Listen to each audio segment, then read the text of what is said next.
হবিগঞ্জে যাওয়ার পথে বাধার মুখে এনসিপি নেতারা, প্রতিবাদে রাজপথে অবস্থান, পুলিশের বিরুদ্ধে ফ্যাসিবাদী আচরণের অভিযোগ।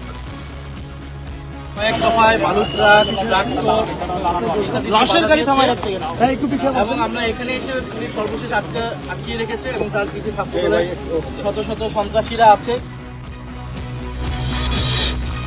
শাপলা চত্বরে হেফাজতের সমাবেশের নৃশংসতা, ১৩ বছর পর হত্যা মামলায় গ্রেপ্তার হলেন সাবেক মন্ত্রী লতিফ সিদ্দিকী।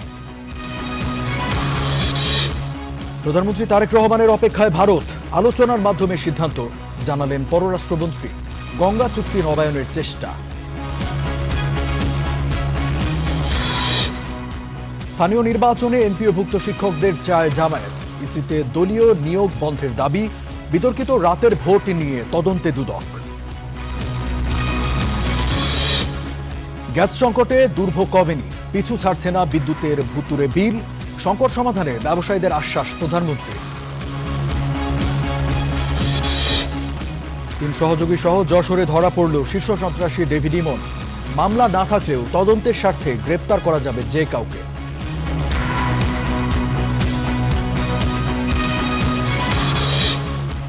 এবং ক্যাপ্টেন্সি থেকে বাদ মেহেদী মিরাজ, ওয়ানডে ও টি-20 অধিনায়ক লিটন, টেস্টের নেতৃত্বে শান্ত।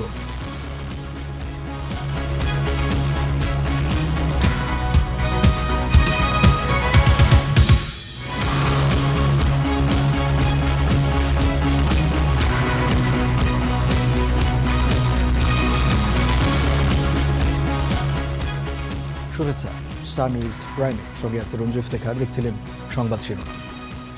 পুলিশি বাধায় হবিগঞ্জে পূর্ব ঘোষিত প্রতিবাদ সমাবেশ করতে পারেনি জাতীয় নাগরিক পার্টি এনসিপি। মৌলভীবাজার থেকে হবিগঞ্জে প্রবেশের পথে আটকে দেয়া হয় তাদের। পরে মৌলভীবাজারের শ্রীমঙ্গলের সাতগাঁও এলাকায় সড়কে অবস্থান নেন তারা। এর আগে পাল্টাপাল্টি কর্মসূচি ঘিরে হবিগঞ্জ পৌর এলাকায় জারি করা হয় ১৪৪ ধারা। গায়ে হাত দিতে পারেন না, কেমন করতেছেন কেন? গায়ে দিচ্ছেন কেন আপনারা? পূর্ব নির্ধারিত প্রতিবাদ সমাবেশে যোগ দিতে হবিগঞ্জের উদ্দেশ্যে রওনা হন এনসিপির কেন্দ্রীয় নেতারা। জেলায় প্রবেশের আগেই দফায় দফায় পুলিশের বাধার মুখে পড়ে তাদের গাড়িবহর। বাধা অতিক্রম করে সামনে এগোতে চাইলে বালু ভর্তি ট্রাক দিয়ে সড়ক অবরুদ্ধ করা হয়। এ সময় পুলিশ ও নেতাকর্মীদের মধ্যে দস্তাদস্তির ঘটনা ঘটে। এক পর্যায়ে সড়কে অবস্থান নিয়ে বিক্ষোভ শুরু করেন এনসিপির নেতারা। দলটির নেতারা অভিযোগ করেন, হামলায় জড়িতদের গ্রেফতার না করে উল্টো তাদের সাংবিধানিক ও নাগরিক অধিকার খর্ব করছে পুলিশ। এই যে এত পুলিশ, সম্পূর্ণ পুলিশ এখানে, কিন্তু দেখেন আজকে প্রায় 24 ঘন্টা পার হয়ে যাচ্ছে, এখন পর্যন্ত একজনকে গ্রেফতার করতে পারেন। যারা হামলা করছে তাদেরকে গ্রেফতার না করে এসে আপনি আমাদেরকে বাধা দিচ্ছেন। আপনি বালু ট্রাক রাখছেন এখানে, আপনি পিকআপ রাখছেন এখানে, আপনি এখানে বাস কামাই রাখছেন। কর্তৃপক্ষ। এনসিপির আহ্বায়ক নাহিদ ইসলাম বলেন, হামলার ঘটনায় মামলা করতে হবিগঞ্জ যেতে চাইলেও পুলিশ তাদের বারবার বাধা দিয়েছে। আমরা শুধু যাব, মামলা দায়ের করব, আহতদের দেখবো, তাদের পরিবারের সাথে সাক্ষাৎ করে আমরা চলে আসবো। প্রয়োজনে আমরা যতজন বলবেন আমরা ততজন নিয়ে যাব। আপনারা আমাদেরকে সহযোগিতা করুন। আমরা এখানে কোনো ধরনের পরিবেশ অশান্তি চাই না।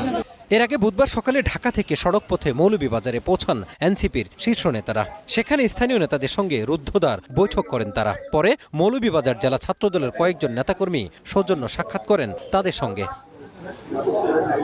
মঙ্গলবার রাতে হবিগঞ্জে এনসিপির জুলাই পদযাত্রা কর্মসূচিতে হামলা হয়। দলটির নেতারা এজন্য স্থানীয় ছাত্রদল, যুবদল ও বিএনপির নেতাকর্মীদের দায়ী করেন।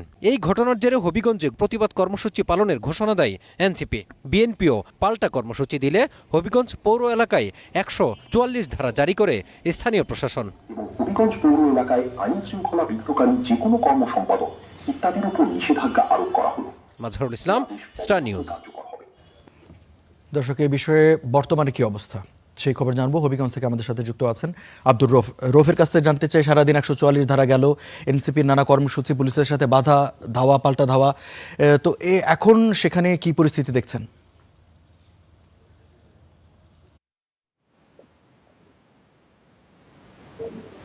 রঞ্জু, এখন কিছুক্ষণ আগে এনসিপির যে আহ্বায়ক নাহিদ ইসলামের নেতৃত্বে ৫ সদস্যের একটি টিম এই বাহুবলের এই কামাইচড়া পুলিশ ক্যাম্পে এসে তাদের যে অভিযোগ সেই অভিযোগটি পুলিশ সুপারের বরাবর তারা দিয়েছেন এবং তারা দাবি করেছেন যাতে আজকের মধ্যেই এই অভিযোগটি মামলা এফআইআরভুক্ত করা হয়।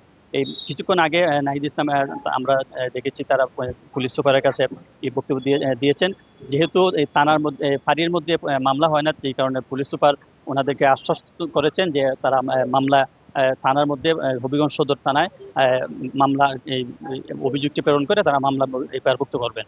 এখানে আমরা যতটুকু জানতে পেরেছি মামলার অভিযোগের মধ্যে জেলা যুব শক্তি আহ্বায়ক তৌহিদের নেতৃত্বে তৌহিদের বাদী হয়ে 11 জনের নাম উল্লেখ করে অজ্ঞাত আরও 150 লোকে আসামি করে মামলা দায়ের করা হয়েছে।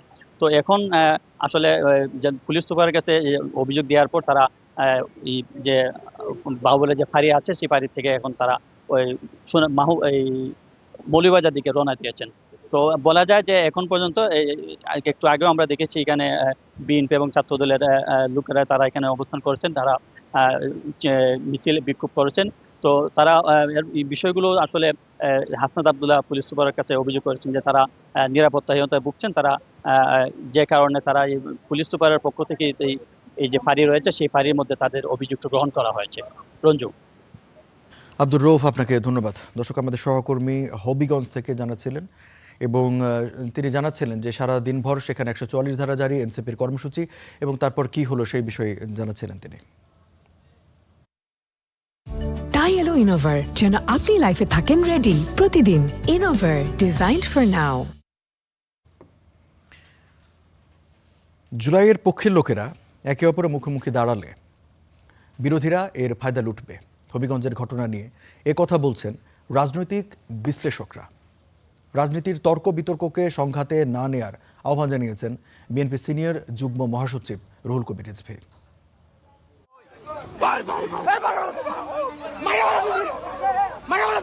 গেল মঙ্গলবার হবিগঞ্জে হামলার শিকার হয় এনসিপির জুলাই পদযাত্রা, যাতে অভিযোগের তীর ছাত্রদলের বিরুদ্ধে।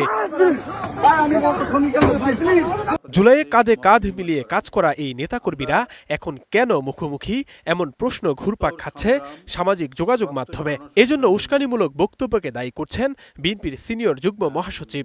রাজনৈতিক দল মত প্রকাশ করবে, সেটা করুক, কিন্তু এটাও মনে রাখতে হবে মত প্রকাশেরও তো একটা সভ্য থাকা উচিত, সভ্য ভাষা, সভ্য শব্দ ব্যবহার করা উচিত। কিন্তু সেইটা না করে যদি প্রতিনিয়ত উস্কানিমূলক কথাটা কিন্তু গণতন্ত্রের বিকাশের জন্য এবং গণতন্ত্রের পরিবেশ রক্ষা করার জন্য সহায়ক হবে না। যদিও ছাত্রদলের দাবি, হবিগঞ্জের ঘটনায় জড়িত সংক্ষুব্ধ ছাত্র জনতা। জাতীয়তাবাদী ছাত্রদলের উপর দোষ চাপিয়েছেন। আমরা মনে করি এই ঘটনার পূর্ণ তদন্ত হওয়া উচিত এবং তদন্ত সাপেক্ষে কারা হামলা করেছে সেটির বিষয়ে ব্যবস্থা নেওয়া উচিত বলে আমরা মনে করি। বিশেষজ্ঞরা বলছেন, জুলাই পক্ষের লোকদের ঐক্য বিনষ্ট হলে সুযোগ পাবে বিরোধীরা, যা কারো জন্যই ভালো হবে না।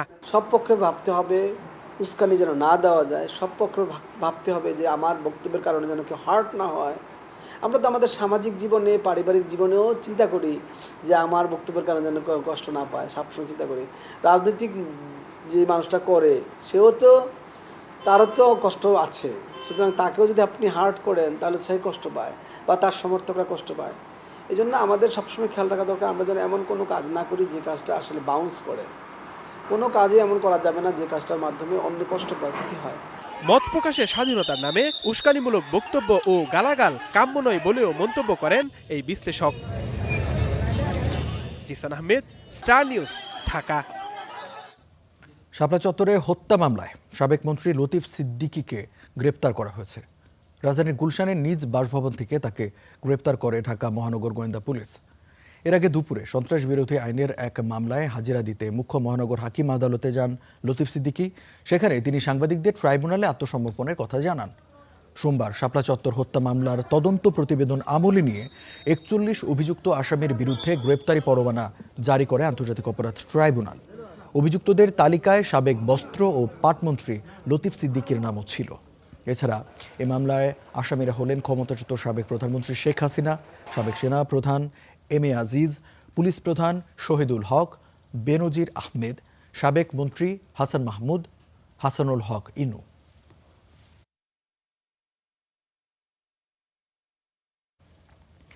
ভূমিকম্প পরবর্তী জরুরি পদক্ষেপ ও সরকারের সার্বিক প্রস্তুতি জোরদারে জাতীয় টাস্ক ফোর্স গঠন করা হয়েছে।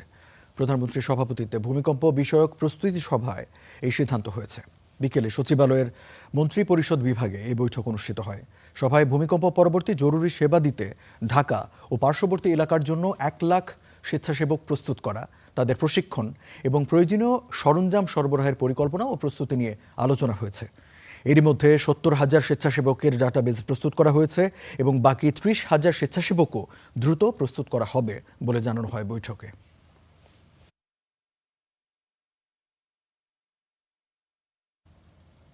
প্রধানমন্ত্রীর সঙ্গে সাক্ষাৎ করেছেন ভুবন ভোলানো হাসিতে মন জয় করা শিশু তাহসিন।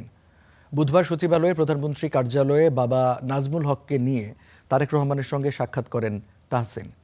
এর আগে গত মঙ্গলবার রাজধানীর আর্মি স্টেডিয়ামে নতুন করে স্পোর্টস সমাপনী অনুষ্ঠানে প্রধানমন্ত্রী তারেক রহমানের সঙ্গে একটি ছবি মুহূর্তেই ছড়িয়ে পড়ে সামাজিক যোগাযোগ মাধ্যমে। হাজারো শিশুর ভিড়ে স্কুল ড্রেস পরা এক কিশোরের প্রধানমন্ত্রীর দিকে বাড়িয়ে দেয়া 2 হাত আর চোখে মুখে উচ্ছ্বসিত হাসি, সেই কিশোরের নাম তাহসিন আব্দুল্লাহ। কিন্তু উত্তরার মাইলস্টোন স্কুলে মর্মান্তিক বিমান দুর্ঘটনায় নিহত হন তাহসিনের বড় বোন তাসনিয়া। পরিবারের ভাষ্য অনুযায়ী সেই দুর্ঘটনার পর থেকে তাহসিনের মুখে আগের মতো প্রাণখোলা হাসি আর দেখা যেত না। মঙ্গলবার প্রধানমন্ত্রীর সঙ্গে হাত মিলিয়ে সেই হাসির ছবিটি সামাজিক যোগাযোগ মাধ্যমে ছড়িয়ে পড়ে।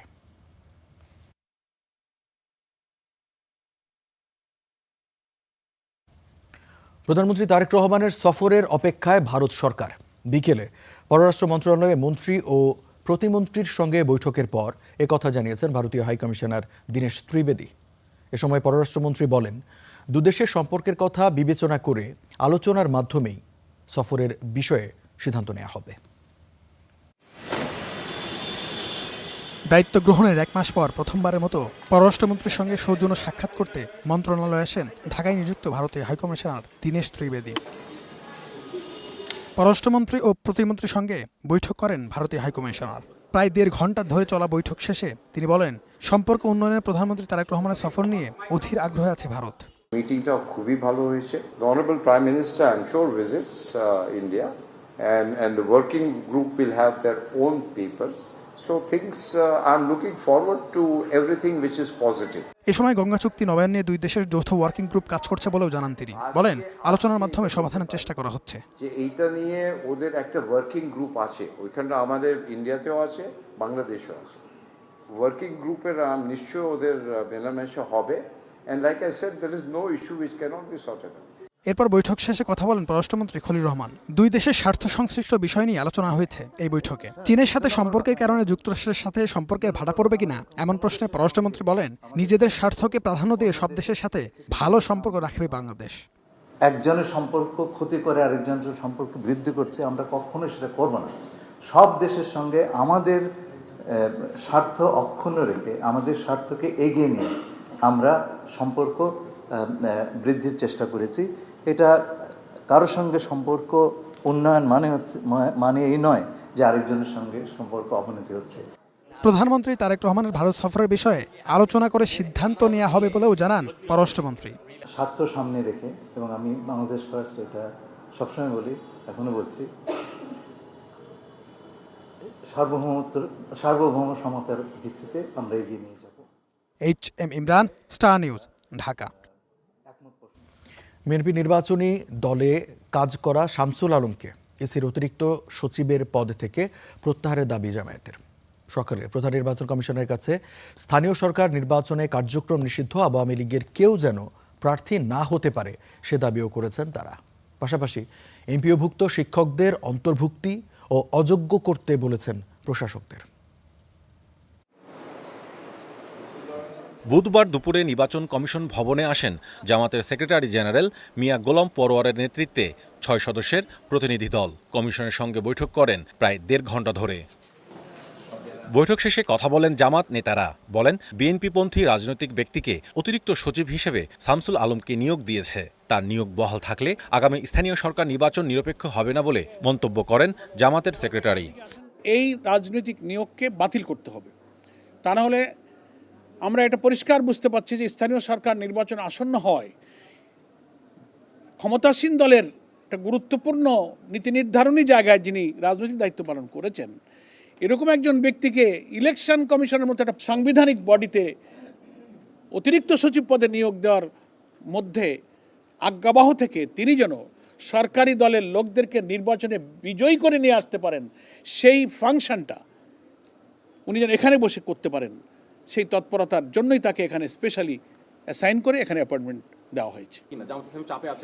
এমপিওভুক্ত শিক্ষকদের স্থানীয় সরকার নির্বাচনে অংশগ্রহণে বাধা দেওয়ার সিদ্ধান্তেরও তীব্র বিরোধিতা করে জামাত। একই সঙ্গে কার্যক্রম নিষিদ্ধ আওয়ামী লীগের কেউ যাতে নির্বাচনে অংশ নিতে না পারে সেই সিদ্ধান্ত নিতে ইসিকে আহ্বান জানান নেতারা। এমপিওভুক্ত নির্বাচনের জন্য শিক্ষকদেরকে অযোগ্যতা ঘোষণা করার যে বিধান করা হচ্ছে এটাকে বাতিল করে যা পূর্বের বিধান ছিল সেটাকে বহাল করতে হবে। পদবীধারী নিষিদ্ধ দলের কোনো ব্যক্তির নির্বাচনে অংশগ্রহণকেও অযোগ্য এবং নিষিদ্ধ করতে হবে। সুষ্ঠু নির্বাচনের স্বার্থে স্থানীয় সরকারের বিভিন্ন পদে যাদেরকে প্রশাসক হিসেবে নিয়োগ দেওয়া হয়েছে তারা যাতে নির্বাচনে অংশ নিতে না পারে সে বিষয়ে কমিশনকে জানানো হয়েছে। 2-5-10 মাস সার্ভ করে সাথে সাথে ইলেকশনে ক্যান্ডিডেট হওয়া মানেই হচ্ছে যে এই নির্বাচনকে নিরপেক্ষ হতে দেওয়া হলো না। Mahmudul Hasan, star news, Dhaka. 2018 সালের বিতর্কিত রাতের ভোট নিয়ে তদন্তে দুদক। এবার তারা খুঁজছে ওই নির্বাচনে শতভাগ ভোট পড়া কেন্দ্রের জালিয়াতির প্রমাণ। সংগ্রহ করা হচ্ছে কারচুপিতে জড়িত ডিসি সহ সংশ্লিষ্টদের তথ্যপাত্র। এদিকে বরখাস্ত সেনা কর্মকর্তা জিয়াউল হাসানের মিরপুরের আরেকটি ফ্ল্যাট নিয়ন্ত্রণে নিয়েছে দুদক। আওয়ামী লীগের অধীনে হওয়া প্রতিটি নির্বাচন নিয়েই উঠেছে প্রশ্ন। বিনা ভোটের নির্বাচন, রাতের ও ডামি নির্বাচন নামে একে অভিহিত করছেন বিশ্লেষকরা। এবার দুদক বলছে এসব নির্বাচনে আওয়ামী লীগকে জয়ী করতে রাষ্ট্রীয় ক্ষমতা ব্যবহার করেছিল শেখ হাসিনার নেতৃত্বে দলটির বিভিন্ন স্তরের নেতাকর্মী ও পুলিশ প্রশাসন। এর আগেও দায় স্বীকার করে জবানবন্দি দিয়েছেন সাবেক সিইসি নুরুল হুদা ও সাবেক আইজিপি চৌধুরী আব্দুল্লাহ আল মামুন। 2025 সালের জানুয়ারিতে 18 রাতের ভোট নিয়ে তদন্তে নামে 5 সদস্যের দুদকের দল। এখন ওই নির্বাচনে শতভাগ ভোট পড়া কেন্দ্রের জালিয়াতির তথ্য উপাত্ত খুঁজছে সংস্থাটি। 2018 সালের নির্বাচনের অনেকগুলো অভিযোগ ছিল। এই নির্বাচন কেন্দ্রিক একটা অনুসন্ধান দুদকে চলমান রয়েছে এবং অনুসন্ধানকারী টিম এটা জানেন যে দুদকের একজন উপপরিচালকের নেতৃত্বে 7 সদস্যের একটি টিম অনুসন্ধান কার্যক্রম পরিচালনা করছেন। এছাড়া বরখাস্ত সেনা কর্মকর্তা জিয়াউল হাসানের মিরপুরে আরেকটি ফ্ল্যাট নিয়ন্ত্রণে নিয়েছে দুদক। উপপরিচালক হাফিজুল ইসলামের নেতৃত্বে চালানো ওই অভিযানে জব্দ করা হয়েছে ফ্ল্যাটে থাকা মালামাল। একটা টিম জিয়াউল হাসানের আজকে একটা ফ্ল্যাট ইনভেন্টরি করছেন। বিজ্ঞ আদালতের আদেশক্রমে স্থাবর সম্পদ ক্রোকের একটা বিধান রয়েছে দুর্নীতি দমন কমিশনের। তার প্রেক্ষিতে দুর্নীতি দমন কমিশনের অনুসন্ধানকারী কর্মকর্তাগণ এই কোর্টের আদেশ বলে এই স্থাবর সম্পদ ক্রোক করে থাকেন। এর আগেও 22 জুলাই জিয়াউলের জলসিঁড়ি আবাসিক প্রকল্পের বাসায় হোয়াইট গোল্ড সহ শত কোটি টাকার সম্পদ থাকার তথ্য পায় Dudak. Mahmudul Hasan, star news, Dhaka. LNG terminal মেরামত না হওয়ায় কাটছেই না গ্যাস সংকট। এদিকে ফিলিং স্টেশনগুলোতে কমছে না ভোগান্তি। সংকট দীর্ঘ হওয়ায় আস্থা হারাচ্ছেন যানবাহনের চালকরা, টান পড়ছে আয়েও। কৃত্রিম সংকটও মনে করছেন অনেকেই। গ্যাস না থাকায় রাজধানীর এই ফিলিং স্টেশনে দীর্ঘ অপেক্ষায় সিএনজি চালিত 3 হুইলার এবং ব্যক্তিগত গাড়ির চালকদের। গ্যাসের চাপ একটু বাড়লে প্রেসার মেশিন চালু করেন, আবার কিছুক্ষণ বন্ধ রাখেন পাম্পের কর্মীরা, তাতে কিছুটা গ্যাস মেলে গাড়িতে। অপেক্ষার প্রহর যখন দীর্ঘ তখন অলস সময় পার করতে নিজেদের মধ্যে গল্পগুজব করে কাটাচ্ছেন চালকরা। তাদের আলোচনায় উঠে আসছে রাষ্ট্র আর রাজনীতি নিয়ে নানা আলাপ। এর মধ্যে গণমাধ্যমের ক্যামেরা দেখতেই যেন ভেতর থেকে বের হয়ে আসছে সংকট আর অব্যবস্থাপনা নিয়ে নানা ক্ষোভ। পুরা বাংলাদেশের মানুষ হয়রানি করতেছে এই গ্যাসটা বন্ধ করে দিয়ে। গ্যাস মেশিন নষ্ট নাই, হারা নিজেরাই বন্ধ করে রাখছে মেশিন। আমাদের আসলে বড় কষ্ট এই দেশে জন্ম নিয়ে, তার চেয়ে উগান্ডা জন্ম নিতাম ভালো থাকতাম। এই দেশ হলো চোরের খনি, এই দেশে চোর তৈরি হয়, এইটা হলো খনি। কিছুদিন তেলের সমস্যা ছিল না, এখন যখন 20 টাকা বাড়লো 30 টাকা বাড়াইলো, এখন কোনো সিরিয়াল নাই তেলের, একদম পাম্প খালি। এখন আবার গ্যাসের দাম বাড়বো, দেখবেন আবার কোনো গ্যাসের সমস্যা নাই। টিপ মারলে ইনকাম হবে, কিন্তু গ্যাস না হলে ইনকাম হবে কোথায়? জমা হতে দিতে হবে না, মাঝে মাঝে গাড়ি গ্যারেজে ফালাই দেওয়া জায়গা। আমরা ঘন্টার পর ঘন্টা পাম্পে পাম্পে ঘুরতে ঘুরতে অস্থির হয়ে যেতেছি গা। বাসায় নাই খাবার, ঘরে নাই, রাস্তায় নাই ইনকাম, পরিস্থিতি আউলিয়ে গেছে গা আমাকে ভাই। রাজধানীর ভেতরকার ফিলিং স্টেশনগুলোর তুলনায় গাবতলী সহ প্রবেশ পথগুলোতে গ্যাসের চাপ কিছুটা বেশি, তাই গাড়ির ভিড়ও বেশি। তবে মেশিন ও পাইপলাইনের তারতম্য আছে জানালেন ফিলিং স্টেশন কর্মীরা। অনেক প্রেশার কম ছিল এবং এবার দেখতেছি আবার হলো যে আমাদের প্রেশার বাইরে গেছে গা, অনুযায়ী কমে গেছে গা। অনুযায়ী অনেকজন আসবে পাম্প বন্ধ, অনেক পাম্প বন্ধ থেকে আমার এখানে চাপ বেশি। যাদের মেশিনটা বড় তাদের টাইনে রাখতে আছে, আবার যাদের মেশিন ছোট তারা বন্ধ হয়ে যেতেছে। গ্যাস কেউ পাইতেছে, কেউ পাইতেছে না। এদিকে রূপান্তরিত গ্যাস কর্তৃপক্ষ আরপিজিসিএল বলছে টার্মিনাল আংশিক মেরামত হতে পারে আগস্টের 2-1 তারিখের মধ্যে। তাতে গ্যাস মিলবে 25 কোটি ঘনফুট, আর পুরোপুরি সমাধান হতে ঠেকবে 10 আগস্ট। মাজহার মাহবুব, স্টার নিউজ, ঢাকা। আওয়ামী লীগ সরকারের সময়োপযোগী সিদ্ধান্ত না নেয়ায় শিল্প খাতে গ্যাস সংকট তৈরি হয়েছে। দ্রুত সংকট সমাধানের আশ্বাস দিয়েছেন প্রধানমন্ত্রী। সকালে সচিবালয়ে টেক্সটাইল খাত নিয়ে সরকার প্রধানের সঙ্গে বৈঠক শেষে একথা জানান Bangladesh textile mills association BTMA এর সভাপতি শওকত আজিজ রাসেল। বলেন, টেক্সটাইল খাতে সমস্যা সমাধানে সরকারের আন্তরিকতায় উদ্যোক্তারা উৎসাহী। পুরোপুরি বন্ধ বা আংশিক ক্ষতিগ্রস্ত কারখানাগুলোর কোথায় কতটুকু সহযোগিতা প্রয়োজন তা চিহ্নিত করতে উদ্যোক্তাদের কাছে প্রতিবেদন চাওয়া হয়েছে।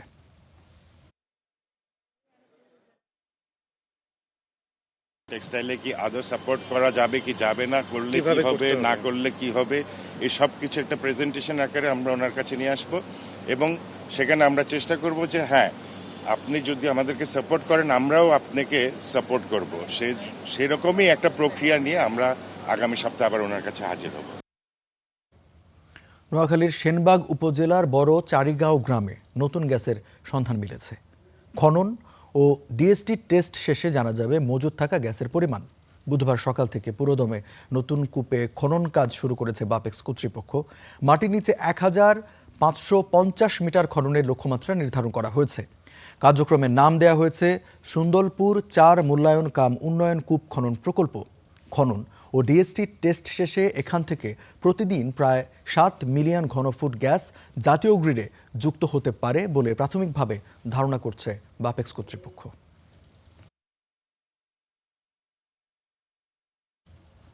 নির্দিষ্ট কোনো মামলা না থাকলে কোনো ব্যক্তিকে শোন অ্যারেস্ট, গ্রেপ্তার কিংবা অন্য কোনোভাবে হয়রানি করা যাবে না, হাইকোর্টের এমন আদেশ স্থগিত করেছেন আপিল বিভাগ।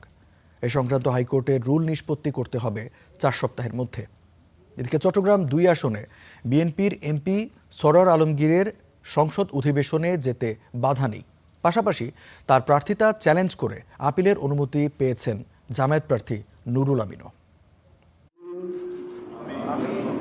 জাতীয় নির্বাচনে জয়ী সংসদ সদস্যদের শপথ হয় গত 17 ফেব্রুয়ারি। তবে ঋণ খেলাপির অভিযোগে তাতে সামিল হতে পারেননি চট্টগ্রাম 2 আসনের বিএনপির সংসদ সদস্য সরোয়ার আলমগীর। এর 4 মাস পর আইনি জটিলতার অবসান ঘটিয়ে 9 জুলাই স্পিকার হাফিজ উদ্দিন আহমেদের কাছে শপথ নেন তিনি। তবে তখনও আদালতের পূর্ণাঙ্গ রায় প্রকাশ না হওয়ায় সরোয়ারকে সংসদ অধিবেশনে যোগ দেওয়ার সুযোগ না দিতে আপিল বিভাগে আবেদন করেন ওই আসনের জামায়াত প্রার্থী। বুধবার শুনানির পর সে আবেদন কার্যতালিকা থেকে বাদ দিয়েছেন আপিল বিভাগ। তার এমপি হিসেবে দায়িত্ব পালন করা, পার্লামেন্টে অধিবেশনে যোগদান করা এবং জনগণের, বিশেষ করে তার নির্বাচনী এলাকার জনগণকে প্রতিনিধিত্ব করার ক্ষেত্রে কোনো আইনি বাধা এখন আর আপাতত থাকলো না। তবে সরোয়ার আলমগীরের প্রার্থিতা বৈধ ঘোষণার রায়ের বিরুদ্ধে জামাত প্রার্থীকে আপিলের অনুমতি দিয়েছেন সর্বোচ্চ আদালত। সরোয়ারের এমপি পদের বিষয়ে হাইকোর্টের রায়ের পর তড়িঘড়ি করে গেজেট প্রকাশ তুঘলকি কাণ্ড এমন মন্তব্য করে আইনজীবী শিশির মনির বলেন, নিয়মিত আপিল করবেন তারা। তুঘলকি কাণ্ড করে কেউ শেষ পর্যন্ত পার পায় না। নিয়ম অনুযায়ী বৃহস্পতিবারে 12টার সময় রায় হয়েছে, 5টার সময় কি কারণে গেজেট পাবলিশ করতে হলো, কি কারণে 7টার সময় শপথের আয়োজন করতে হলো। একজন আইনজীবীর সার্টিফিকেট দিয়ে এইভাবে কোর্ট কাচারিকে মেলাইন করার যে পদক্ষেপ, এই পদক্ষেপ অতীতে কোনো সরকারের কোনো লোকের জন্যই ভালো কোনো দৃষ্টান্ত স্থাপিত হয় নাই।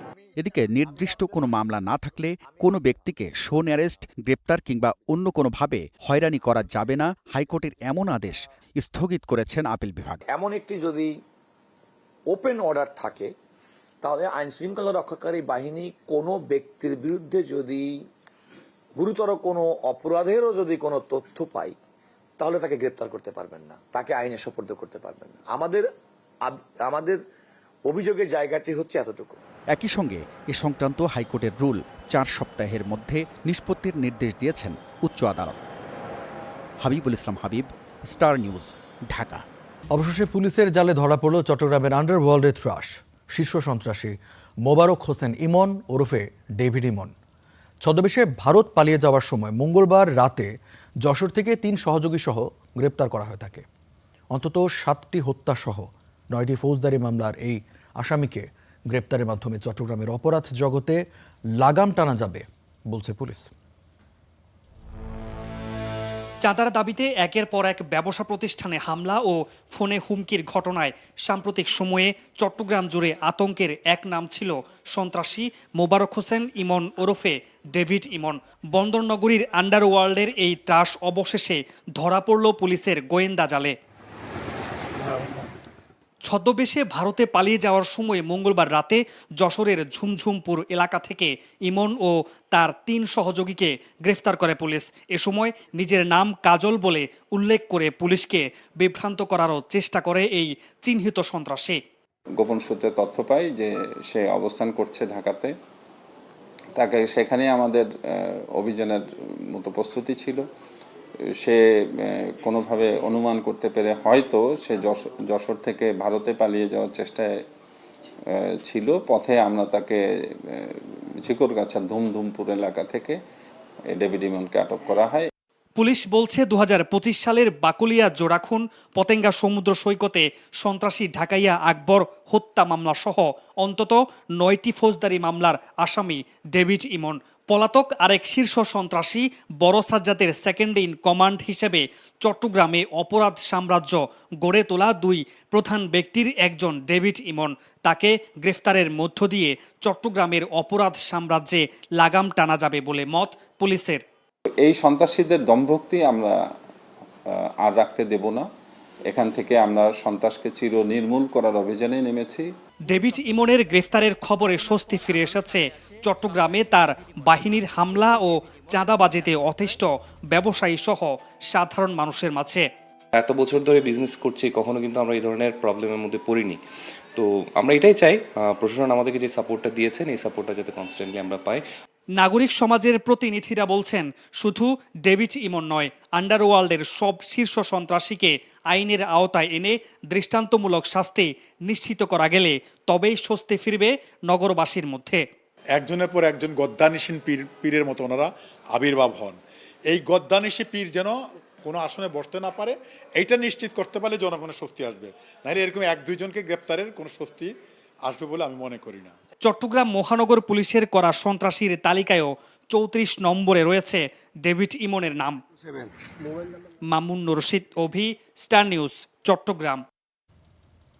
রাজধানীর মোহাম্মদপুরে বিএনপি নেতা বাদশাহ হত্যায় অভিযুক্ত মনোয়ার হোসেনকে গ্রেপ্তার করেছে র্যাব। তারা বলছে হত্যা, মাদক, অস্ত্রসহ 32 মামলার আসামি তিনি।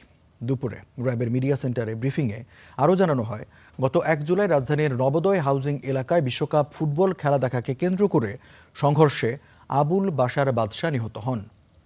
ওই হত্যা মামলার অন্যতম আসামি মনোয়ার হোসেন ওরফে লেদু, তাকে মোহাম্মদিয়া হাউজিং সোসাইটি এলাকা থেকে গ্রেপ্তার করা হয়।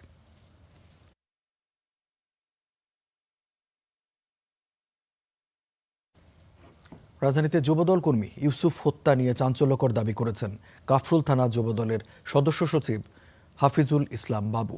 বলেন, বিপুল টাকার চুক্তিতে ঘটনাটি ঘটিয়েছে সন্ত্রাসীরা। সকালে ঢাকা রিপোর্টার্স ইউনিটিতে সংবাদ সম্মেলনে তিনি জানান, সিটি কর্পোরেশন নির্বাচনে কাউন্সিলর হিসেবে প্রার্থিতা ঘোষণা করায় তাকে হত্যায় 25 লাখ টাকার চুক্তি হয়। এতে জড়িত সন্দেহে 8 জনকে গ্রেপ্তারের পর আইনশৃঙ্খলা বাহিনীর বিবৃতি নিয়েও প্রশ্ন তোলেন বাবু। বলেন, ডিবির দাবি করা মামলার টেন্ডার, ফুটপাত ও ডিশ ইন্টারনেট ব্যবসার আধিপত্যের বিষয়টি ভিত্তিহীন।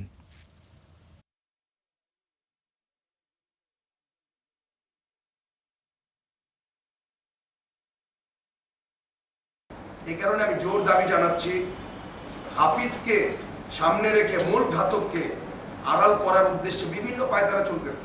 এখন এমন এক সিচুয়েশনে পড়েছি, হত্যাকারীর নাম মুখে আনাটাও আমার জন্য নাকি অপরাধ। আমি অবশ্যই আমার জীবন নিয়ে আমি শঙ্কায় আছে, যার জন্য আমি আপনাদের মাধ্যমে রাষ্ট্রের কাছে এবং প্রশাসনের কাছে আমার নিরাপত্তার জোর দাবি জানাচ্ছি। দর্শক, এবারে ব্যবসা বাণিজ্যের খবর জানাবো। একীভূত 5 ব্যাংকের আমানতকারীদের অর্থ ফেরতের নীতিমালায় বড় পরিবর্তন আনলো বাংলাদেশ ব্যাংক। পরিবারের সদস্যদের চিকিৎসা ও শিক্ষা ব্যয়ের জন্য প্রয়োজনে যে কোনো অঙ্কের অর্থ তুলতে পারবেন তারা। পাশাপাশি নিবন্ধন সাপেক্ষে হজের জন্য নিজ হিসাবের অর্থ তুলতে পারবেন আমানতকারীরা। আরও জানাচ্ছেন ওয়ালিদ সাকিব।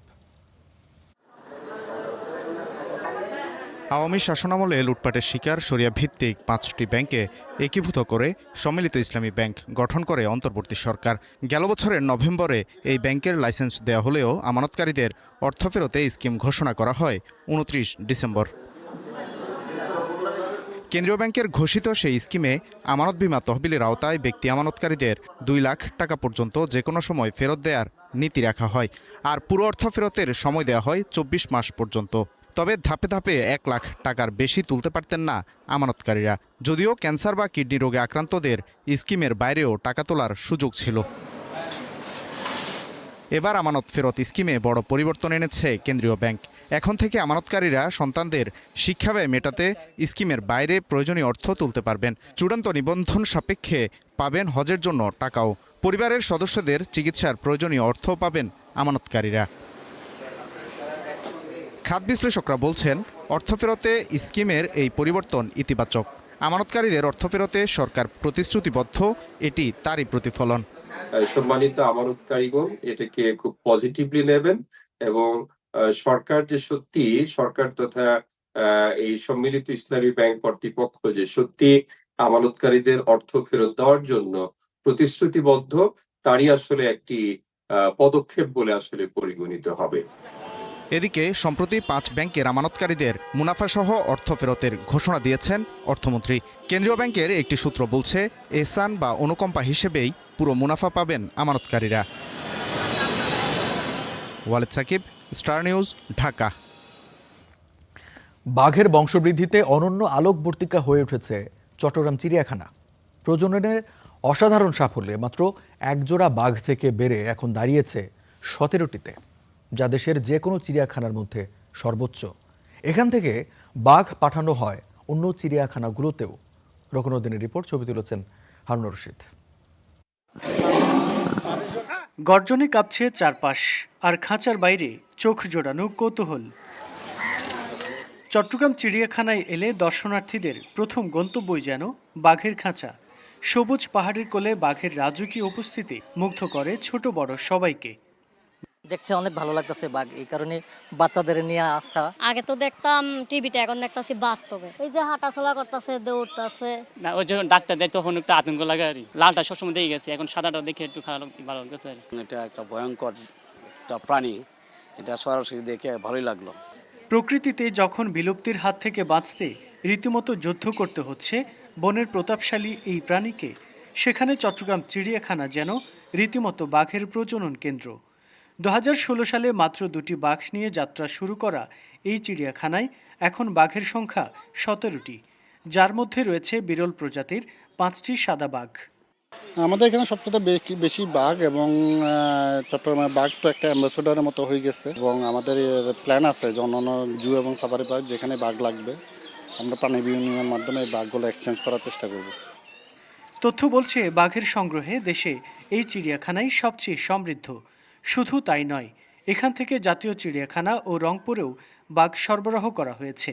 এখানে রয়্যাল বেঙ্গল টাইগারের এমন বিস্তারে আশাবাদী মৎস্য ও প্রাণী সম্পদ প্রতিমন্ত্রীও। এই বাঘগুলি বাংলাদেশের ঐতিহ্য, এটিকে সংরক্ষণ করা, এটাকে ব্রিডিং করা, কীভাবে এগুলিকে আমরা বাড়াতে পারি, সেই বিষয়গুলি বিবেচনা নিয়েই আমরা পদক্ষেপ নিব, এবং নতুন নতুন প্রাণী এইখানে কিভাবে সংযোজন করা যায় এবং আশপাশের এটার পরিধি কিভাবে বাড়ানো যায় সেই ব্যাপারে সকলের সাথে কথা বলব। জাতীয় পশু বাঘ এই চিড়িয়াখানার মতো প্রকৃতিতে তার আবাসেও টিকে থাকবে সদর্পে, এমনটাই প্রত্যাশা। রকনউদ্দিন, স্টার নিউজ, চট্টগ্রাম। রাজধানীতে টেস্ট অফ অ্যারাবিয়া নামে একটি অ্যারাবিয়ান ফুড ফেস্টিভ্যালের আয়োজন করা হয়েছে।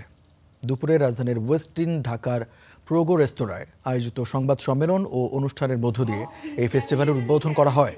অনুষ্ঠানে কূটনৈতিক অঙ্গনের বিশিষ্ট প্রতিনিধি, কর্পোরেট ব্যক্তিত্ব, এভিয়েশন খাতের অংশীদাররা উপস্থিত ছিলেন। অনুষ্ঠানের শেষ দিকে অতিথিদের পরিবেশন করা খাবারের স্বাদ গ্রহণে টেস্টিং স্টেশনের আয়োজন করা হয়। আগামী 30 জুলাই থেকে 8 আগস্ট পর্যন্ত রাজধানীর দ্য ওয়েস্টিন হোটেলে চলবে এই ফুড ফেস্টিভ্যাল।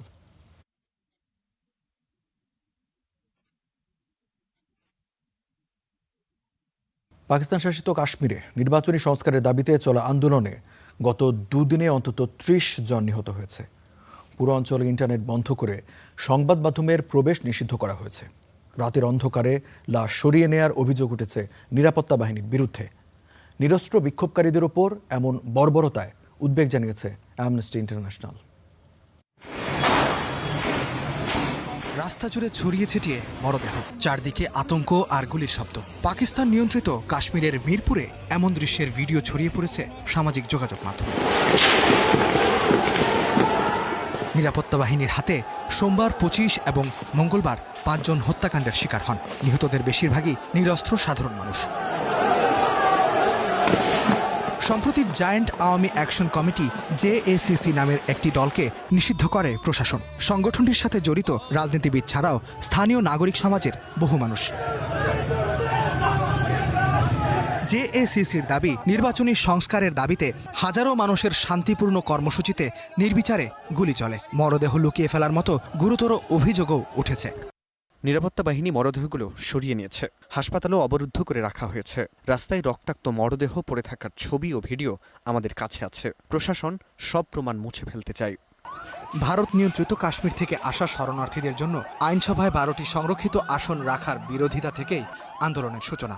এটি রাজনৈতিক অধিকার ক্ষুণ্ণ করছে বলে মত স্থানীয়দের। তবে ইসলামাবাদের দাবি, আন্দোলনের পেছনে চিরপ্রতিদ্বন্দ্বী ভারতের অর্থায়ন ও নির্দেশনা রয়েছে। আমরা ভারতকে যেভাবে দেখি, আজাদ কাশ্মীরের বিক্ষোভকারীদের সেভাবেই দেখি। দিল্লির মতো তাদেরকেও পাকিস্তানের শত্রু বলে মনে করি। তাই কথিত আন্দোলনকারীদের সঙ্গে কোনো আলোচনার প্রশ্নই আসে না।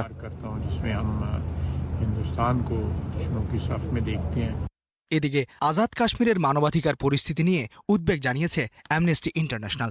নিরাপত্তা বাহিনীর বিরুদ্ধে ওঠা অভিযোগের তদন্তের দাবি জানিয়েছে সংগঠনটি। ইস্তিহাদুল মাহমুদ, স্টার নিউজ। ইরান যুদ্ধের সংঘাতের নতুন ফ্রন্ট এবার ইরাক। দেশটির ইরান সমর্থিত গোষ্ঠীগুলোর অবস্থান লক্ষ্য করে যৌথ হামলা চালিয়েছে যুক্তরাষ্ট্র ও সৌদি আরব। ইরাকের পপুলার মোবিলাইজেশন ফোর্সেস জানিয়েছে, নিনেভ প্রদেশে তাদের অন্তত 20 সদস্য নিহত হয়েছে। জবাবে জর্ডানের মার্কিন ঘাঁটি ও হরমুজে 2টি তেলবাহী ট্যাঙ্কারে হামলা চালিয়েছে ইরান। ইরাকের আকাশে একের পর এক বিস্ফোরণ। ইরানপন্থী সশস্ত্র গোষ্ঠীগুলোর ঘাঁটিতে একযোগে হামলা চালিয়েছে যুক্তরাষ্ট্র ও সৌদি আরব। ওয়াশিংটনের দাবি, গত 1 মাসে IRGCর নির্দেশনায় অন্তত 30টি ড্রোন হামলা চালানো হয়েছিল, যার লক্ষ্য ছিল মার্কিন ঘাঁটি এবং সৌদি আরবের তেল স্থাপনা। সেই হামলার জবাব দিতেই পূর্ব ইরাক জুড়ে ইরান সমর্থিত প্রক্সিদের একাধিক স্থাপনায় এই যৌথ অভিযান চালানো হয়েছে। সেন্টকমের দাবি, ড্রোন হামলা পরিচালনায় ব্যবহৃত IRGC সংশ্লিষ্ট একাধিক ঘাঁটি সম্পূর্ণ ধ্বংস করা হয়েছে। সৌদি আরবও বলছে, আন্তর্জাতিক আইন স্বীকৃত আত্মরক্ষার অধিকার থেকেই এই অভিযান চালানো হয়েছে, তবে তারা সংঘাত আর বাড়াতে চায় না। এর কয়েক ঘন্টা আগে যুক্তরাষ্ট্র দাবি করে, জর্ডানে তাদের সামরিক ঘাঁটির দিকে ছোড়া ইরানের একটি আকস্মিক ক্ষেপণাস্ত্র হামলা সফলভাবে প্রতিহত করা হয়েছে। পরে IRGCও জানায়, কয়েকটি ব্যালিস্টিক ক্ষেপণাস্ত্র দিয়ে তারা জর্ডানে মার্কিন সামরিক ঘাঁটি ও সেন্ট্রাল কমান্ডের স্থাপনায় হামলা চালিয়েছে। সৌদি আরবের অভিযোগ, ইরাক থেকে আসা একাধিক ড্রোন তাদের পূর্বাঞ্চলের তেল স্থাপনাকে লক্ষ্য করে হামলা চালিয়েছিল। তবে ইরানের এক প্রতিরক্ষা কর্মকর্তা রাষ্ট্রীয় টেলিভিশনে দাবি করেছেন, সৌদি আরবে ছোড়া ওই ড্রোন বা ক্ষেপণাস্ত্র হামলার সাথে তেহরানের কোনো সম্পৃক্ততা নেই। উত্তেজনা ছড়িয়ে পড়েছে সমুদ্রপথেও। IRGCর দাবি, সতর্কবার্তা উপেক্ষা করায় হরমুজ প্রণালীতে 3টি তেলবাহী ট্যাঙ্কারে হামলা করে সেগুলো থামিয়ে দেওয়া হয়েছে। একই সাথে হুঁশিয়ারি দিয়ে বলেছে, যুক্তরাষ্ট্রের নির্দেশ মেনে চলা কোনো জাহাজকেই ছাড় দেওয়া হবে না। در پی اقدامات تجاوزکارانه অন্যদিকে ইয়েমেনের হুথিরাও দাবি করেছে সৌদি আরবের একটি কারায়েল নজরদারি ড্রোন ভূপাতিত এবং পাল্টা ক্ষেপণাস্ত্র হামলা চালানো হয়েছে। তাদের ভাষ্য, দেশের সার্বভৌমত্ব রক্ষায় এই অভিযান চালানো হয়েছে। এসব হামলার মধ্য দিয়ে সংঘাতের পরিধি এখন ইরান, ইরাক, জর্ডান, ইয়েমেন থেকে হরমুজ প্রণালী পর্যন্ত বিস্তৃত। পাল্টা হামলায় যুদ্ধের নতুন ফ্রন্টের বিস্তার ঘটেছে। পুরো অঞ্চল জুড়ে বহুমুখী যুদ্ধের আশঙ্কা আরও জোরালো হয়ে উঠেছে। ইফফাতিরা, স্টার নিউজ। এবার খেলার খবর। বাংলাদেশ জাতীয় ক্রিকেট দলের ওয়ানডে ফরম্যাটের অধিনায়কত্ব হারালেন মেহেদী হাসান মিরাজ। তার জায়গায় ক্রিকেটের সবচেয়ে জনপ্রিয় এই সংস্করণের দায়িত্ব দেওয়া হয়েছে লিটন কুমার দাসকে। মঙ্গলবার বাংলাদেশ ক্রিকেট বোর্ডের কার্যালয়ে বসেছিল বোর্ড মিটিং শেষে সংবাদ মাধ্যমকে এই কথা জানান বিসিবি সভাপতি তামিম ইকবাল খান। মিরাজের সাথে কথা বলেই এই সিদ্ধান্ত নেওয়া হয়েছে বলে জানিয়েছেন তামিম। এছাড়াও ওয়ানডেতে সহ অধিনায়কের দায়িত্ব দেওয়া হয়েছে তাওহিদ হৃদয়কে। টেস্টে অধিনায়ক হিসেবে যথারীতি রাখা আছে নাজমুল হোসেন শান্তকে। আর টি-20তে আগে থেকেই ক্যাপ্টেন্সি করছেন লিটন। 2027 বিশ্বকাপকে সামনে রেখেই এই পরিবর্তন এনেছে ক্রিকেট বোর্ড।